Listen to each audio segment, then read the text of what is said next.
नमस्कार नेपालभरिका विश्वभरिका दाजुभाइ दिदीबहिनीहरूले हेर्नुहोस्, चुनावको मौन अवधिको 2 दिन, हिजो मतदान, आज चाहिँ मतगणना। यो 4 दिनसम्म शुद्ध हैरान परेर चाहिँ यो दिमाग पनि लाटो भएको थियो। त्यसैले माइन्ड फ्रेस गर्नको लागि यहाँ एउटा गीत गाएर नाच्दैछु। कसैलाई चाहिँ छेडखानी हानेको होइन, दुःख नमान्नु होला र रमाइलो गर्नु होला। ल सुन्नुहोस्, अब म गीत गाउँदैछु।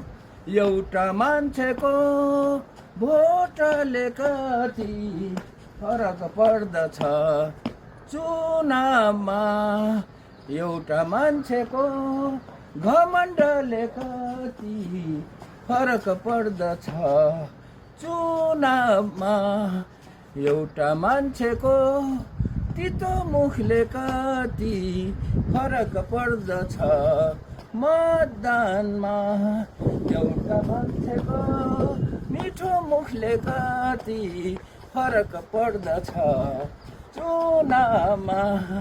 पानको पात माया तिमीलाई सम्झन्छु दिनको रात, मर्स्याङ दिशा ल पानको पात माया तिमीलाई सम्झन्छु दिनको रात, मर्स्याङ दिशा ल दाजुभाइ दिदीबहिनीहरू, ल माइन्ड अलिकति फ्रेस भयो। धन्यवाद छ। ल।